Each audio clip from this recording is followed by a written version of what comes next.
Assalamualaikum warahmatullahi wabarakatuh. Waalaikumsalam warahmatullahi. Selamat pagi pemirsa semuanya. Masih bersama dengan saya Gansal Daroni dalam acara Kopi Pagi.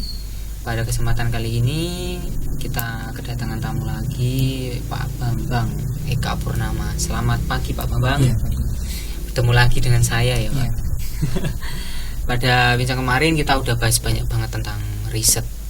Nah, kali ini dari permintaan banyak pemirsa, kali ini kita akan membahas tentang jurnal. Oke. Ini Pak Bambang, bisa dijelaskan apa itu jurnal? Jurnal itu adalah publikasi ilmiah, tentu berasal dari riset. Kalau areanya ya ada jurnal lokal, Asia nasional dan internasional. Apa yang membedakan? Yang membedakan kalau misalnya jurnal nasional ada 3 kopertis. Nah sekarang adalah dikti. Jadi misalnya penulisnya ada Jawa Tengah, ada DIY, ada Jawa Timur, itu jadi jurnal nasional. Oke. Kalau internasional 3 negara, Indonesia, Malaysia, Singapura, udah jadi jurnal internasional dan bahasanya harus bahasa resmi PBB. Inggris berarti ya? Tidak harus. Bahasa resmi PBB. Nah, kemudian jurnal itu terbitnya juga harus berkala. Jadi kalau misalnya terbitnya 2 bulan, ya 2 bulan terus. 4 bulan, ya 4 bulan terus. Tidak ada yang syarat yang harus jurnal yang ini tingkat internasional harus minimal 6 bulan. Tidak ada. Terserah, tidak ada. Jadi artinya yang diperlukan adalah rutin. Keberkalaannya terjaga.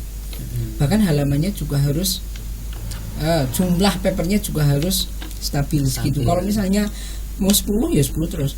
Kalau misalnya dalam perjalanan karena mungkin yang mendaftar sudah mulai banyak, setelah 10 paper misalnya kemudian mau dirubah menjadi 15, ya enggak apa, tetapi habis itu harus stabil, konsisten.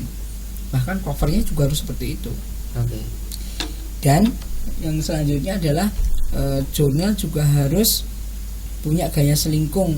Oke, sebelum masuk ke situ Pak, tadi kan Bapak menjelaskan tentang paper. Nah, ini banyak yang teman-teman itu mungkin masih banyak yang terutama di lingkup mahasiswa. Karena kalau banyak tugas dulu kan silahkan review jurnal. Nah, sebenarnya jurnal dan artikel itu sama atau enggak? Bisa dijelaskan Pak? Jadi kadang orang itu nyebut publikasi jurnal itu sebagai publikasi artikel itu artikel sendiri itu sebagai jurnal, itu bisa dijelaskan Pak? Sama-sama artikel, tetapi kalau jurnal sudah direview, bedanya cuma itu. Itulah kenapa buku sama jurnal bedanya hanya di review. Jadi kalau buku itu sebenarnya belum bisa digunakan sebagai referensi karena belum direview. Tapi kalau jurnal sudah. Maka kalau misalnya buku sudah terbit misalnya 10.000 eksemplar, ternyata bestseller, akan diterbitkan lagi. Dia harus izin sama autornya. Tapi kalau jurnal enggak, karena copyrightnya kalau buku ada di autor, kalau jurnal ada di publisher. Jadi perbedaannya itu ya antara artikel. Kalau artikel itu kan bisa. Kalau artikel kan tidak direview. Jadi boleh terbit di mana-mana tidak masalah. Tetapi kalau jurnal terbitnya harus di tempat yang jelas. Kadang kan kalau mahasiswa kan sering Pak, ada tugas itu silakan direview jurnal ini. Suruh mensitasi nggak? Iya jelas kan biasanya. Nanti suruh ngupload nggak? Ya. Biasanya pengen citasi. Enggak kan biasanya kan suruh tanya silakan itu dicari jurnalnya itu sebenarnya temanya apa, pakai metode apa, hasil penelitiannya apa. Nah review. Itu sebenarnya review artikel atau review jurnal? Sama, hasilnya artikel dari jurnal. Jurnal itu sebenarnya wadah. Jurnal itu hasil penelitian. Hasil penelitian yang sudah direview. Yang sudah dipublikasikan. Yang sudah dipublikasikan. Kalau belum dipublikasikan namanya draft. Ya, oke. Nah gitu. Ini kan kadang masih orang itu terutama mahasiswa ya. Pengalaman saya dulu masih kan masih belum bisa membedakan itu Pak. Gitu. Lanjut tadi yang tentang gaya selingkuh. Ya, jadi sebuah jurnal punya gaya selingkuh sendiri-sendiri. Mungkin Ada yang menyalahkan, loh itu kok kayak gitu, itu salah. Loh, urusan dia, kan terserah penerbitnya masing-masing. Kalau misalnya kamu mau punya seperti itu, ya monggo. Yang penting gaya selingkuh itu jelas dan baku, tidak berubah-ubah, sehingga itu menjadi ketetapannya si gitu penulis. Bukan jurnalnya. Gitu loh. Jadi intinya seperti itu. Kemudian tadi kebergalaan sudah, terbitnya jelas, halamannya jelas, ada izin operasionalnya dari LIPI yang berbentuk ISSN, International Serial Number.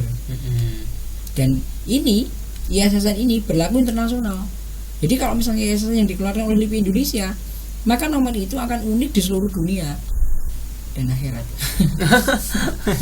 Tidak mungkin sama di negara lain, pasti beda. Nah, kalau sekarang ada perkembangan, jurnal sekarang ada E-ISSN dan P-ISSN. Nah itu sering dibahas oleh teman-teman mahasiswa. Bisa dijelasin perbedaannya apa itu? Kalau P berarti printed, untuk jurnal cetak. Oke. Kalau E berarti jurnal elektronik, online, ya elektronik. Nah, tentu kita akan sulit membedakan antara jurnal yang betul-betul dan jurnal yang abal-abal, predator. Ya. Nah itu sebelum masuk bisa, ya mungkin pemirsa kan ada yang nggak tahu sebutan predator, tuh kirain jurnal yang pemakan hewan itu kan namanya predator. Bisa dijelaskan Pak? Ya, jurnal predator, jurnal abal-abal, jadi tidak resmi. Misalnya ada di Singapura itu ada jurnal Scopus lagi, tetapi dinyatakan predator. Di India ada jurnal terindeks paling banyak, terindeks, tetapi ternyata dinyatakan predator. Nah, kenapa? Salah satunya karena publishernya itu punya banyak sekali jurnal yang ditangani. Bener. Tidak mungkin. Nah, ada lagi jurnal yang editornya, reviewernya itu profesor. Dan pada saat tim dikte itu datang, itu usianya waktu itu adalah 90 tahun. Setelah itu ketemu, itu berarti sudah lebih dari 100 tahun. Tidak mungkin. Profesor ini tidak mungkin. Ini tidak jelas. Maka dinyatakan ini predator juga. Ada lagi beberapa itu yang menyatakan predator karena menarik uang yang tinggi. Kalau bayarnya tinggi, nanti langsung bisa masuk. Tapi kalau nggak bayar, nggak. Nah ini juga. Jadi Jeffrey Bill itu adalah orang dari University of Colorado. Dia seringkali mengkolekkan jurnal-jurnal yang predator. Tetapi Jeffrey sudah mengatakan ini adalah opini saya, bukan sebuah dogma, bukan sebuah ketetapan.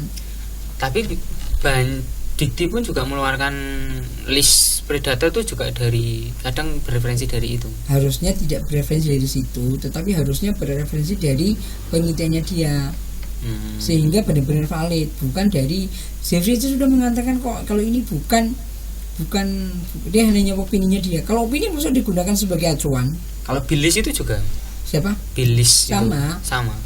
Jadi bahkan dia juga memuatnya di blogger. Oh, benar. Kan tidak mungkin ketetapan kalau sebuah ketentuan kan dimuat di dalam blogger. Nah, jadi harusnya tidak seperti itu. Jadi salah satu ciri dari jurnal predator itu tadi yang dijelaskan, publisher memiliki membawai banyak jurnal.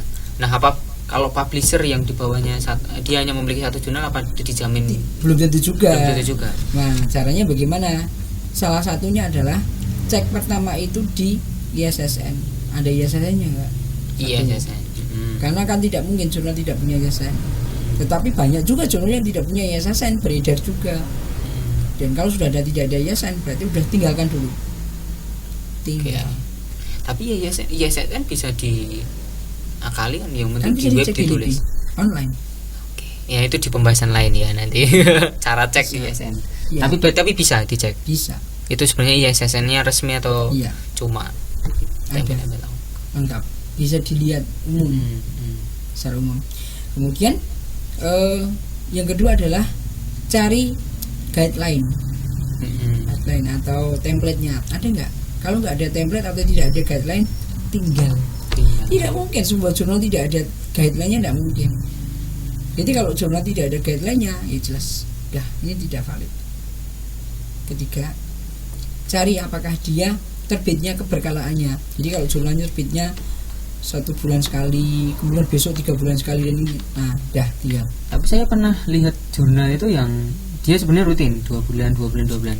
Tapi ternyata ada salah satu edisi itu dia karena special edition gitu. Itu gimana? Ada apa-apa kalau seperti itu ya? Itu hal lain berarti ya, beda. Kan mungkin dia ada khusus gitu. Tapi sebisa mungkin dihindari yang seperti itu. Jadi cari yang memang yang konstan ya. Kemudian yang selanjutnya adalah ya saya sudah dicek apakah jurnal tersebut itu penulisnya dari mana saja, dicek di yang kemarin jurnal-jurnal yang edisi sebelumnya. Karena ada jurnal yang terbitannya itu dari satu daerah tertentu semuanya, mungkin. Jadi jurnal itu harus ada yang terbit dari mana-mana gitu. Jadi kalau satu daerah terbit semuanya, itu jelas itu hanya untuk memuat lokalnya aja, atau untuk apa istilahnya, formalitas.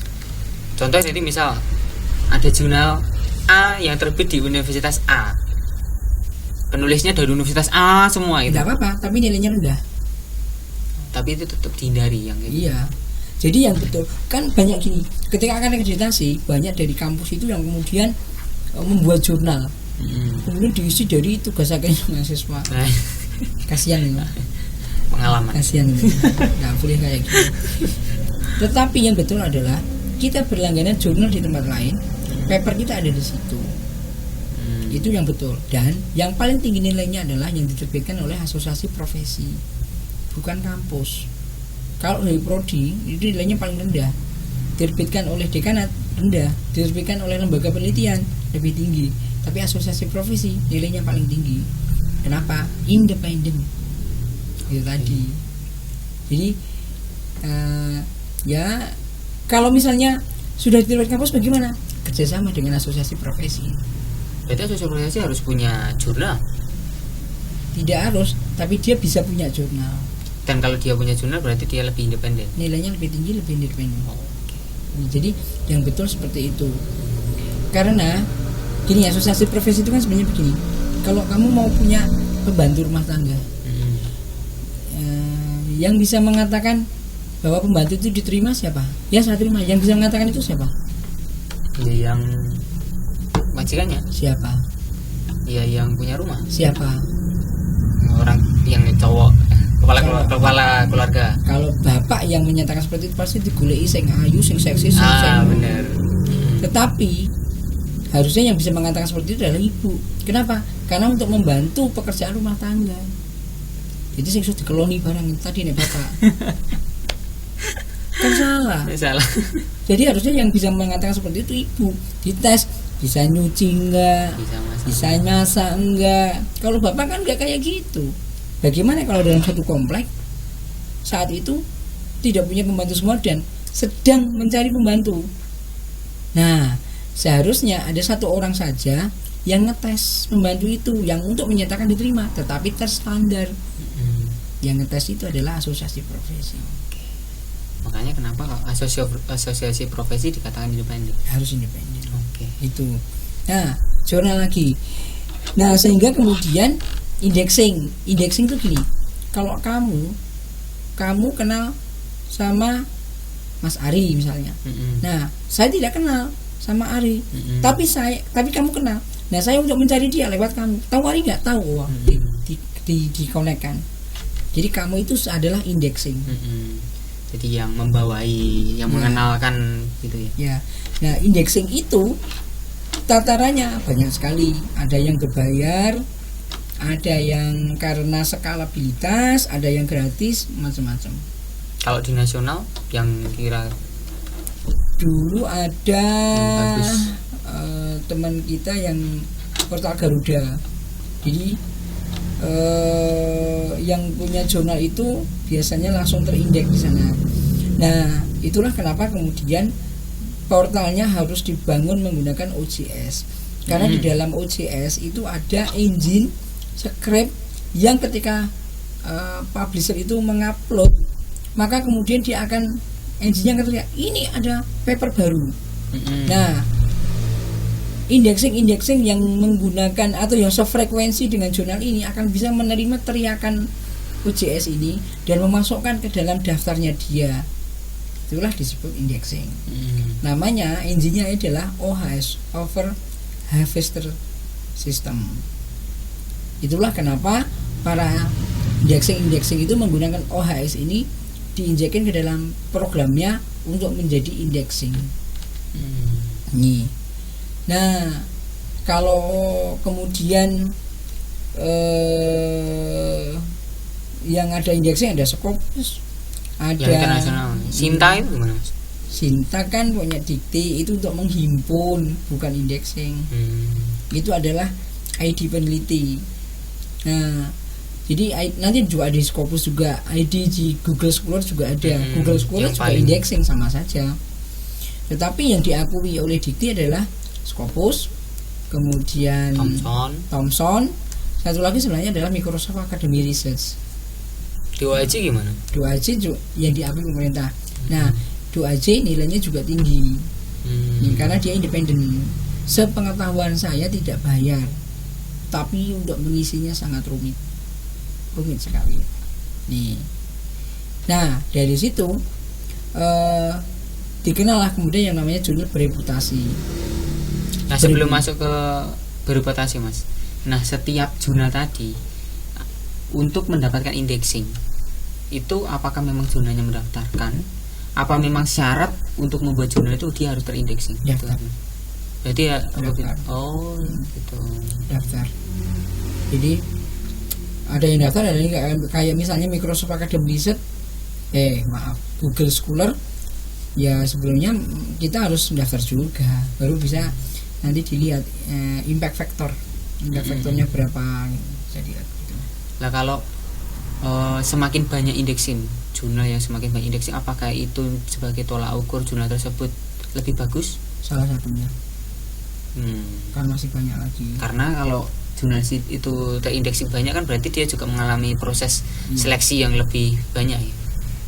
Enggak, kalau sudah terdaftar, maka ketika dia publish, maka otomatis akan terindeks di sana. Semakin banyak yang terindeks berarti juga semakin banyak akan mudah ditemukan orang. Nah, ini yang jadi masalah. Kadang-kadang banyak teman-teman yang tidak berani mempublish jurnalnya dulu ya, atau yang jurnal dipublish hanya abstraknya. Yang kayak gitu pasti plagiat banyak, dan dia takut diketahui orang banyak. Jadi kepentingan sebuah publisher itu adalah biar paper kita itu diketahui oleh banyak orang, diketahui kelemahannya. Kepentingannya diketahui kelemahannya. Dan diketahui apakah ini belum ada yang meneliti, sehingga kalau dengan demikian akan bisa diteliti lebih lanjut lagi. Nah, tapi kalau itulah kenapa banyak mahasiswa S2 yang mau lulus mesti jurnalnya harus publish dulu. Setelah 1, 2 bulan, 3 bulan tidak ada yang mengkomplain, baru ini dinyatakan boleh lulus. Kenapa? Biar tidak ada kesamaan plagiat. Gitu. Karena kalau ada plagiat, yang dituntut bukan mahasiswanya, kampusnya, gitu loh. Itu akan jadi masalah besar karena berat. Plagiarisme, hak cipta kan itu. Iya. Gitu. Nah, kalau gini, Pak, apa untuk yang tadi malah baca dulu.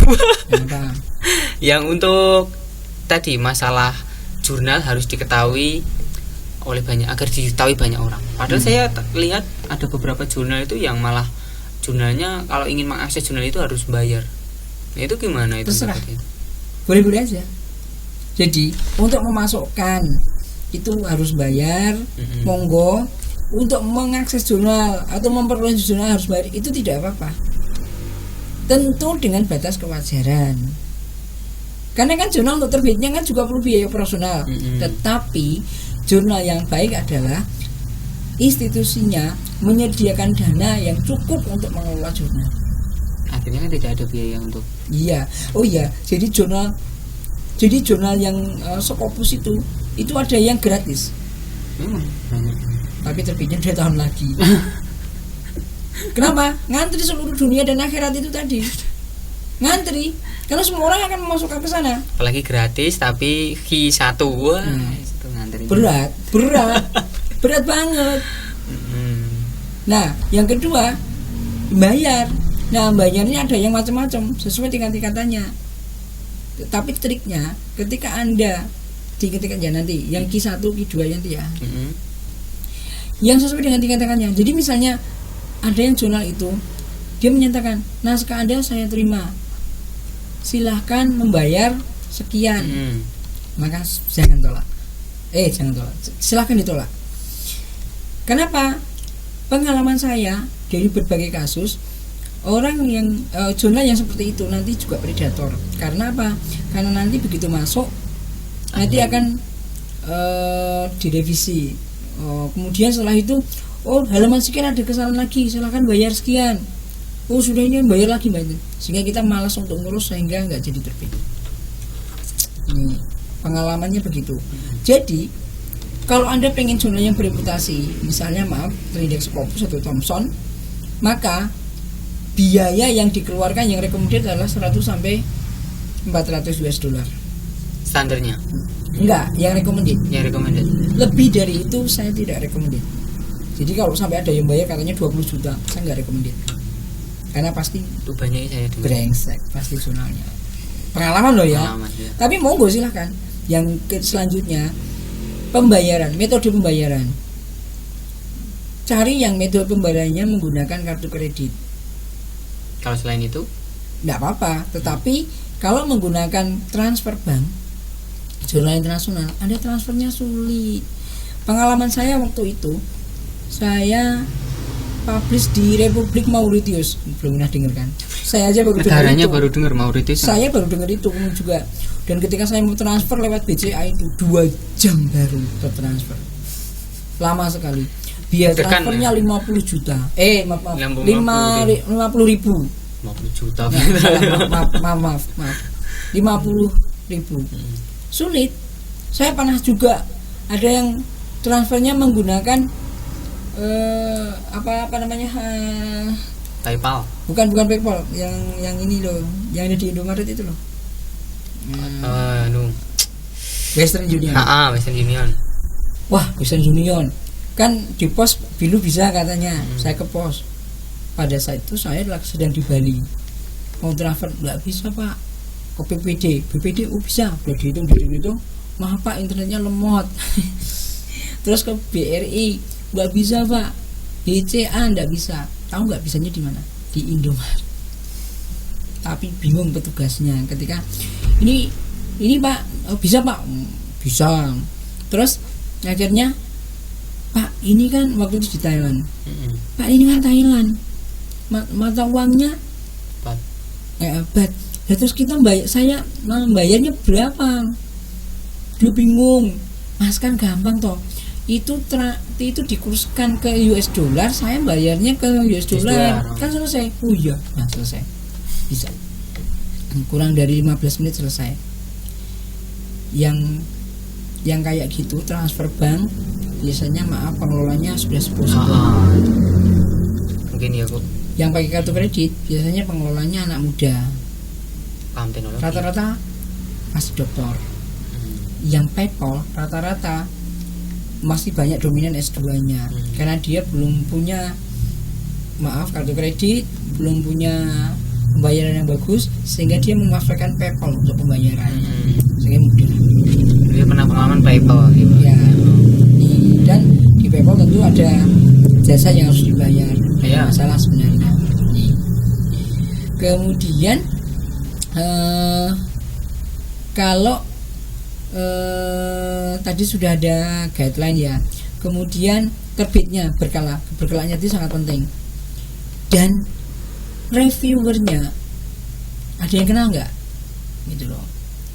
Kalau nggak ada yang kenal, jangan dimasukkan.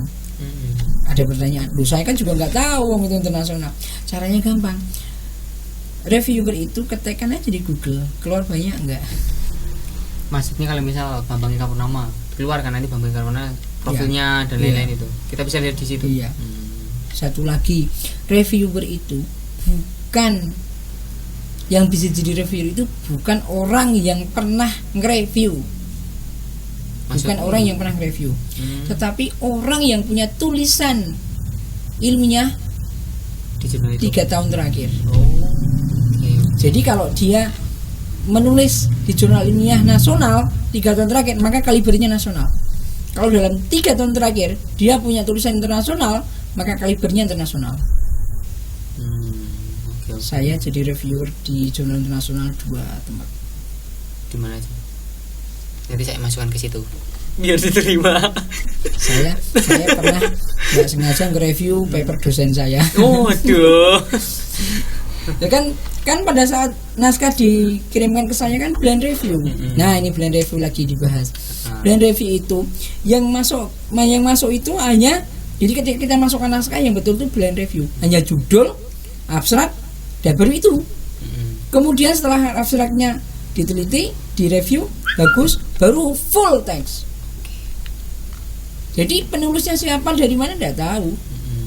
Ya kalau tahu subjektif. Iya. Nah, ketika kemudian saya nge-review paper, ya saya review biasa. 3 bulan berikutnya itu terbit. Loh, ini kan saya review kan punya dosen saya, mati aku. Ini kan jurnal yang saya review. Punya Pak Anam juga pernah. Nanti jurnalnya apa nanti setelah terbit itu saya sebentar.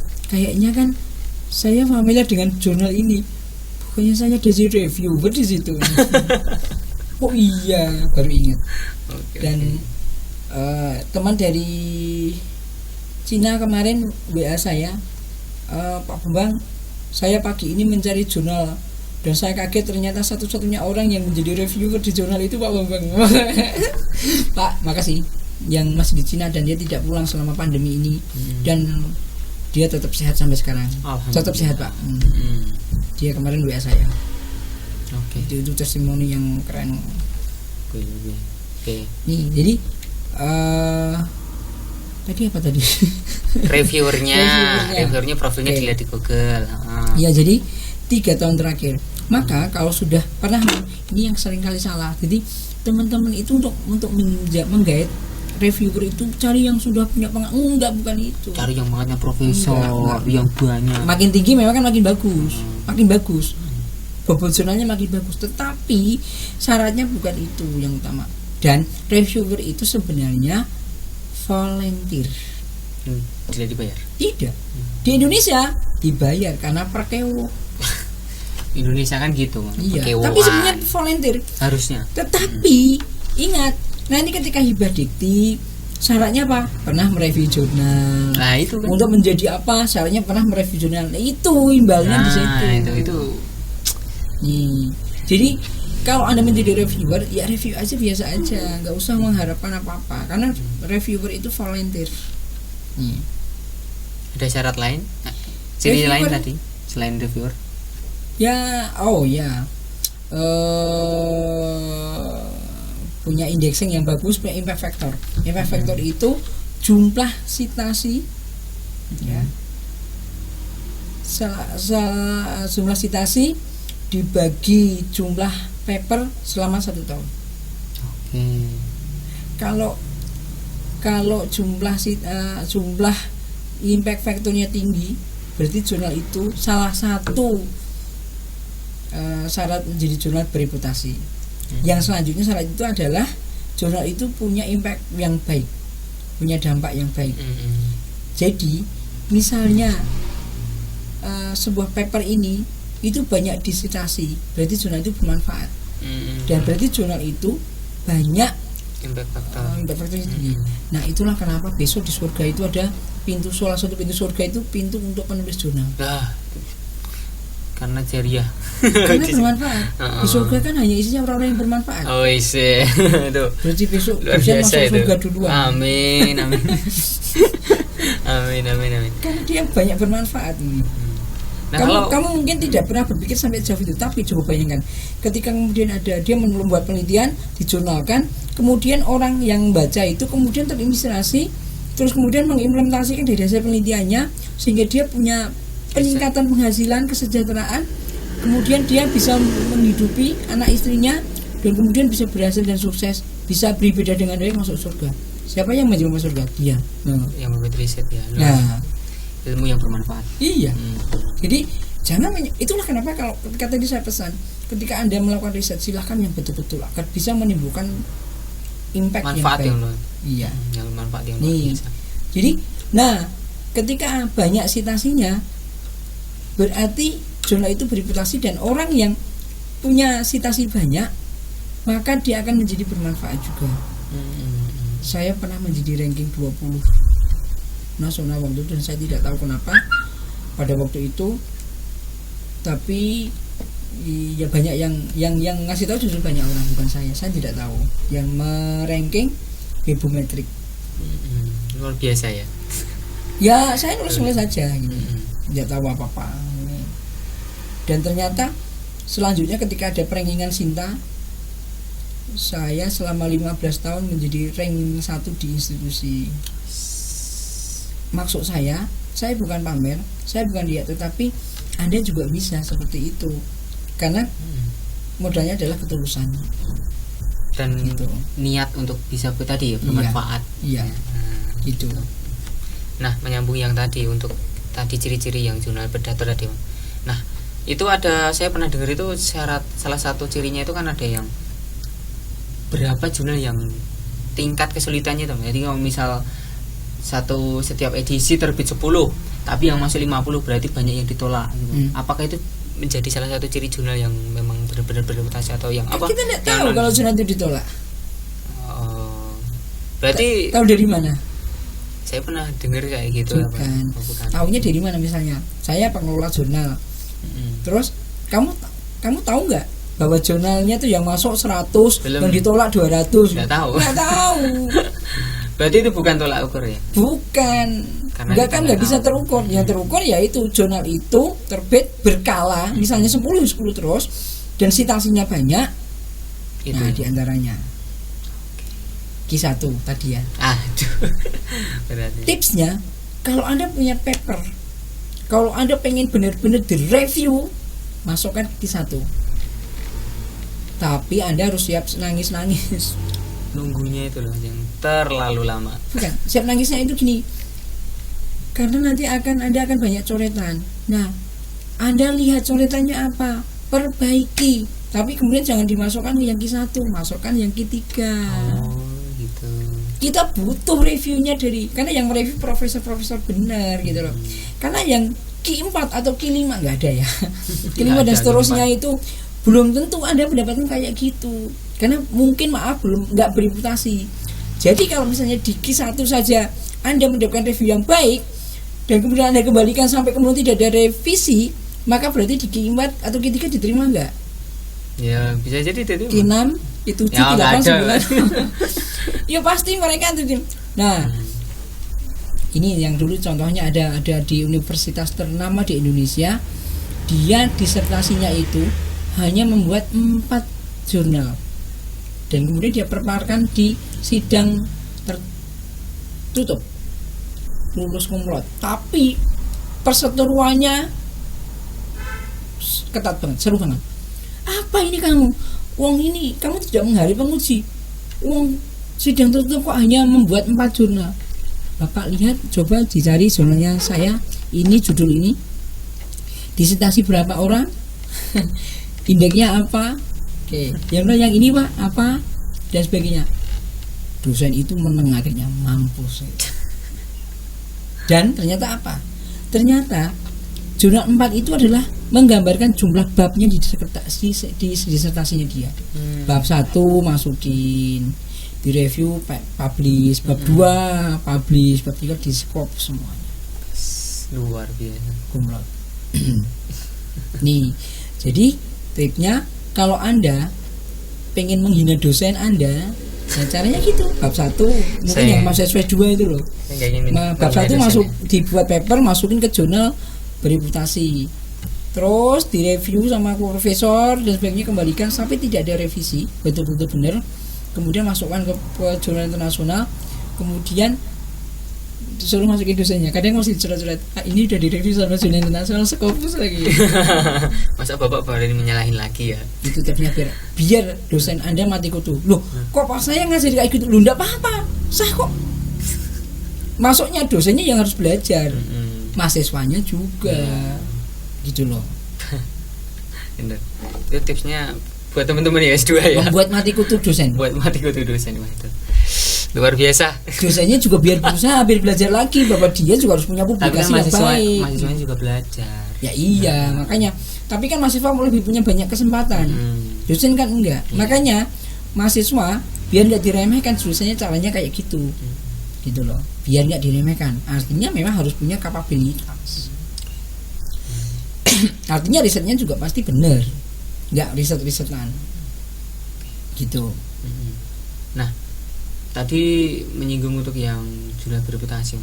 Sebenarnya ciri jurnal bereputasi itu seperti apa? Kan ada yang punya teman-teman ya di lingkungan akademisi kan ada yang mengatakan jurnal bereputasi itu ya Scopus, Thomson, ya terindeks Scopus dan terindeks Thomson aja. Ada yang bilang Google Scholar dan DOAJ itu juga yang jurnal-jurnal yang terindeks DOAJ dan Scholar juga bereputasi. Nah, sebenarnya bereputasi itu yang gimana? Bereputasi belum tentu harus diindeks Scopus. Belum tentu. Jadi sekali lagi, sebuah publikasi itu dinilai dari kedalaman materi dan metodologinya. Tadi saya ngomong cuma untuk memperbaiki printer saja, ternyata menjadi bahasan yang sangat bagus. Dengan catatan dibahas secara mendalam, kedalaman materinya dan metodologinya bagus. Ketika dua itu sudah terpenuhi, maka judul itu tidak ada artinya sama sekali. Jurnalnya juga? Jurnal yang diterbitkan? Jurnal enggak. Tapi kedalaman materi? Iya. Karena jurnal itu kan, jadi indexing itu hanya sekedar untuk database sebenarnya. Database tadi untuk mengetahui sana lewat sini, sehingga banyak ditemukan banyak orang gitu loh. Nah, tetapi kalau misalnya kita punya jurnal yang bereputasi katanya, buktinya apa? Ya terindeks Scopus, terindeks Thomson gitu loh. Gitu. Salah satunya kayak gitu. Dengan terindeks Scopus dan Thomson mungkin terus disitasi banyak orang. Dengan disitasi banyak orang berarti impact faktornya tinggi, citasinya tinggi. Sehingga ini menjadi bereputasi. Untuk menjadi impact faktornya tinggi, citasinya tinggi itu gampang. Jurnal kita buat busuk atau kita buat baik. Oh iya. Jurnal yang buruk itu pasti banyak disitasi. Kenapa? Karena untuk dibusuk-busukin, dibantah, maka citasinya tinggi. Satu lagi yang tinggi disitasi, kenapa? Karena dijadikan rujukan. Nah, yang masalah itu yang tengah-tengah ini. Baik juga enggak, buruk juga enggak ada yang gagas. Gitu. Oke. Tapi kalau di lingkungan kampus biasanya untuk yang syarat itu khususnya mahasiswa S2 S3 kan jurnal bereputasi ya kamu harus terbit Scopus. Itu kepentingan dosennya atau perguruan tingginya. Oh, alah oke ya. Jadi karena dia semoga nonton ini.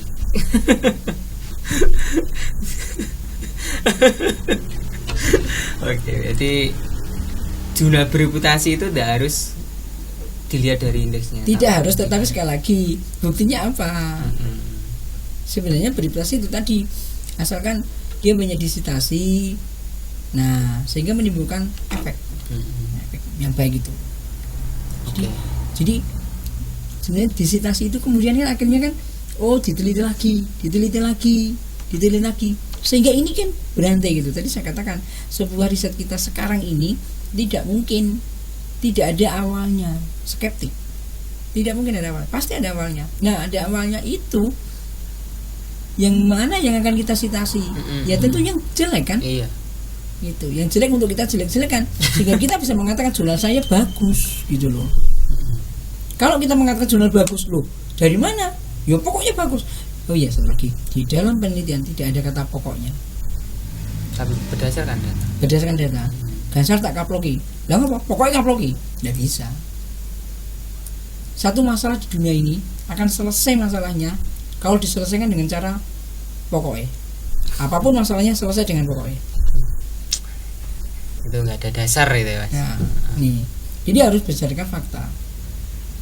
Faktanya harus ilmiah. Nah, kalau untuk publikasi, Mas, publikasi di jurnal-jurnal yang terindeks Scopus, terindeks Thomson, untuk rekan-rekan mahasiswa itu biasanya terkendala itu karena terlalu lama menunggu review. Nah, gimana? Cari. Makanya saya sering mengatakan, cari. Jadi, cara mencarinya jurnal itu sekali lagi dicari dulu international journal of apa? Temanya apa? Misalnya education. Ya udah, of education. Biar fokus ditambah dengan international journal plus education. Jadi biar fokus itu. Ya. Lebih fokus lagi mencarinya di Google Scholar. Nih. Sehingga ketika ketemu, cari unsur tadi itu. Masih ingat kan? Pembayarannya, ISSN-nya, guideline, termasuk lama review. Terbit. Lama review nggak kelihatan. Yang kelihatan adalah jumlah terbitannya.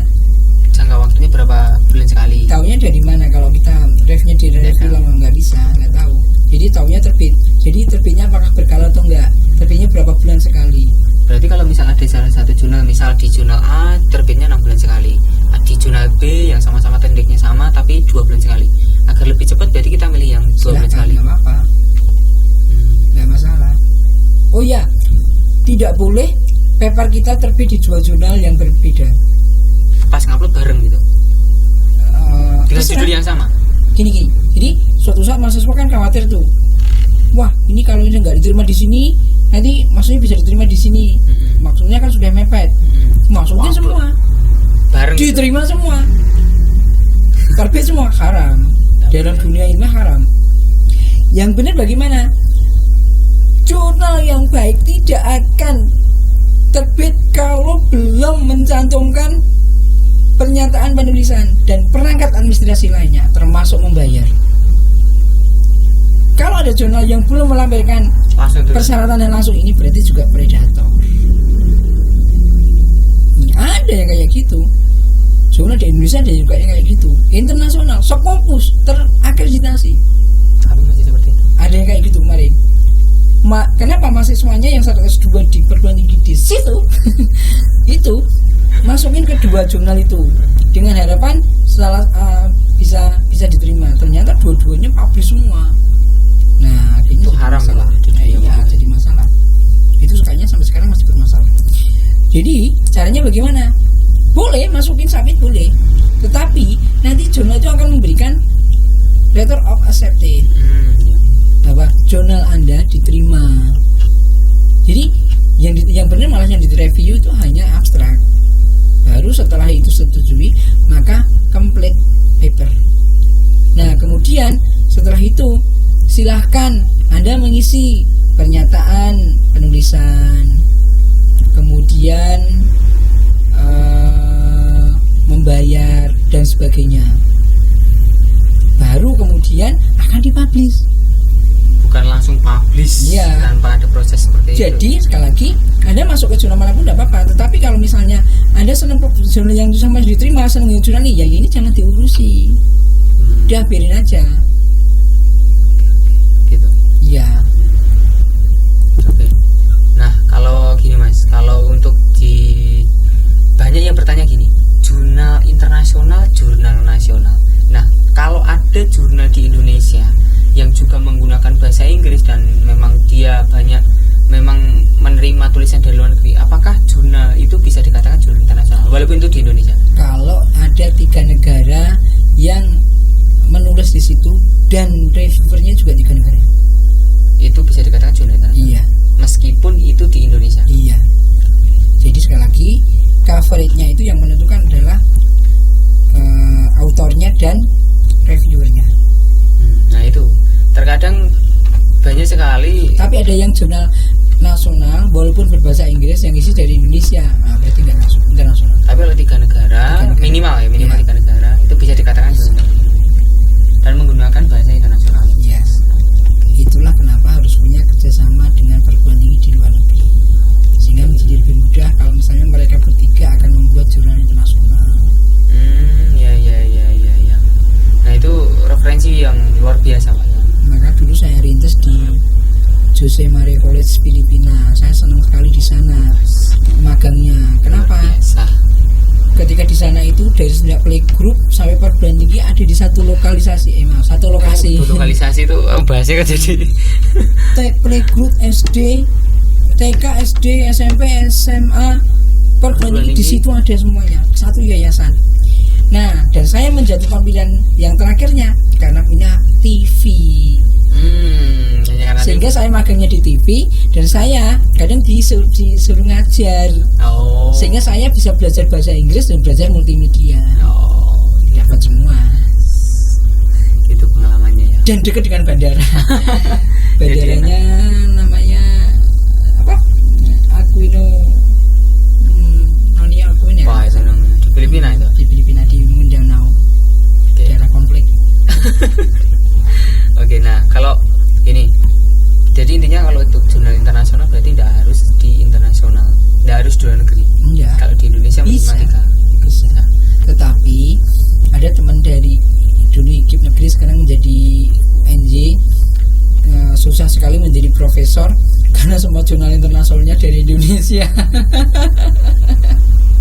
Apa ya, Pak? Nah, itu. Enggak gini. Jadi ya karena menjadi kurang terpercaya gitu. Wong masalahnya tiga-tiganya jurnal itu dari Indonesia semuanya gitu. Dan terkesan memang itu formalitas.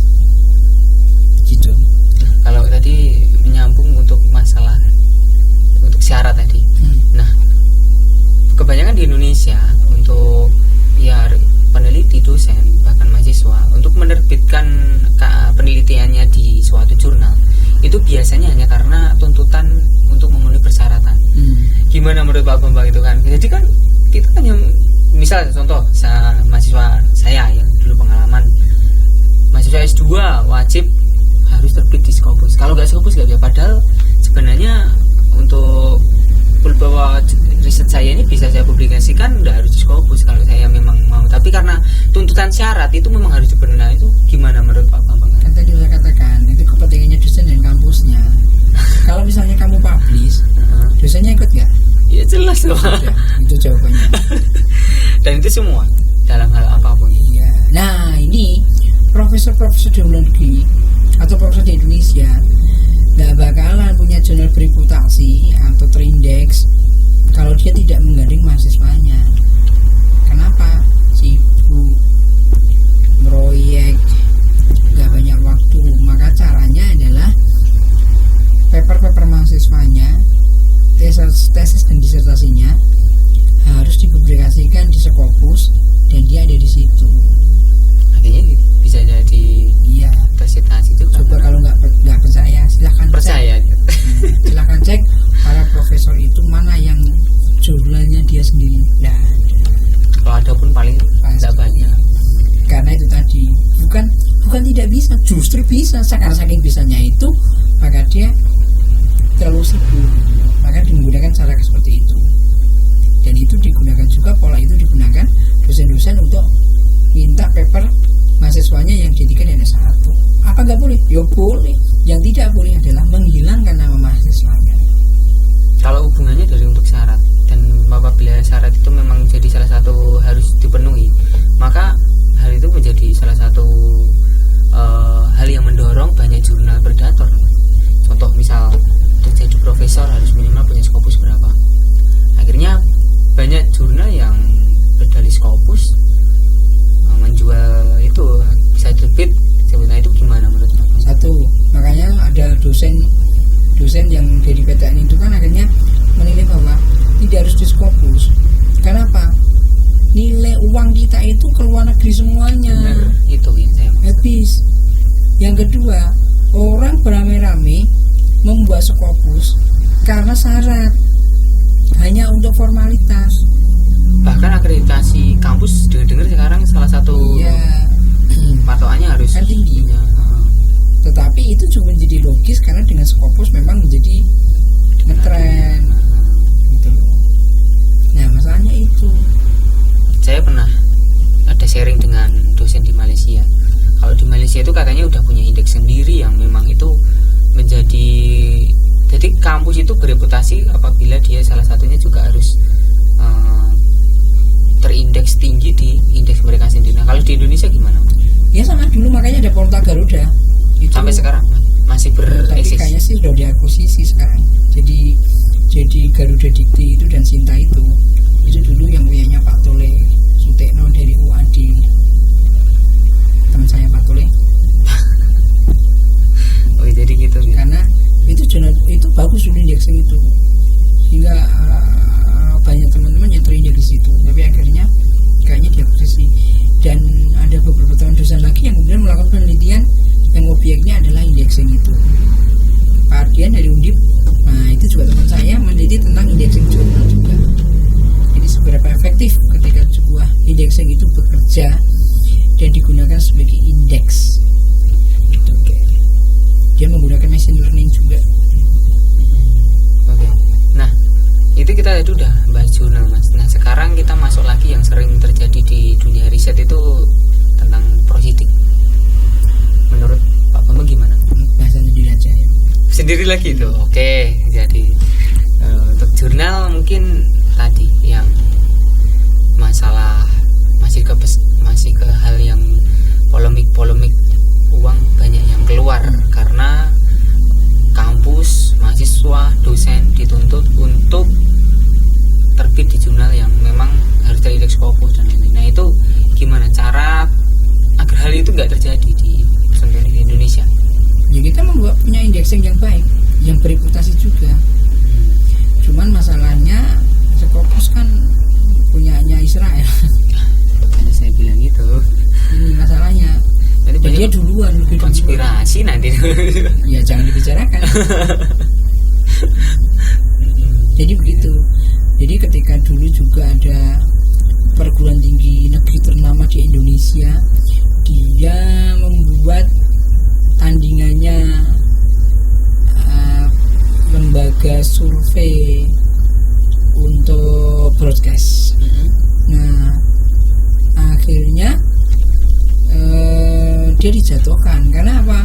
Karena survei itu dijual ke industri broadcast, ke TV, ke radio dan sebagainya, yang tujuannya kan untuk menggait iklan. Nah kalau seandainya dibuat di Indonesia, ya berarti dia nggak laku. Nah akhirnya dia di blacklist, nggak jadi. Masalahnya kayak gitu lagi. Nah saya gini nih, untuk yang terakhir nih Pak Bambang, tips agar riset atau hasil penelitian kita bisa diterima di jurnal-jurnal yang bereputasi. Tulislah dengan berawal dari masalah, dikupas dengan mendalam dan diteliti dengan metodologi yang baik. Dan yakinlah tulisan Anda disimpulkan dengan baik sehingga bisa bermanfaat. Kalau untuk menulisnya itu kan, kalau di internasional biasanya kan harus menggunakan bahasa Inggris, sedangkan di Indonesia terbiasa menggunakan bahasa Indonesia. Pakai Google Translate itu sebenarnya tidak masalah. Yang penting bahasa Indonesia kita harus baik dan benar dulu. Harus baik. Karena suatu saat tulisan kita dibaca sama teman yang sedang studi di Jerman, di Essex University. Nah, dia kagum, tulisan itu baik sekali bahasa Inggrisnya. Iya, nulis saya. Loh, kok bagus? Diterjemahkan siapa? Google Translate. Loh, kok bagus? Nah, kemudian dibandingkan bahasa Indonesia bahasa Inggrisnya. Tulisan bahasa Indonesianya ini memang udah baik, udah benar. Maka Google Translate menerjemahkannya juga benar. Seringkali kadang kita membuat tulisan dalam bahasa Indonesia itu tidak ada ruhnya, sehingga Google Translate diterjemahkan salah. Jadi nggak baku dulu ya yang di Indonesianya akhirnya. Bahasa juga bukan yang utama bagi jurnal bereputasi, karena mereka juga tahu Indonesia juga bahasa Inggrisnya tentu juga tidak sebagus dengan kalau mereka sendiri. Benar. Maka yang penting sekali lagi adalah itu tadi, metodologi dan kedalaman materi. Oke, gitu. Terima kasih, tipsnya sangat luar biasa dan ini pasti sangat dibutuhkan oleh teman-teman yang saat ini sedang melakukan riset, bagi mahasiswa, dosen mungkin yang ingin mempublikasikan hasil penelitiannya di jurnal. Oke, terima kasih Pak Bambang atas sharingnya kali ini. Semoga bisa bermanfaat buat teman-teman semuanya.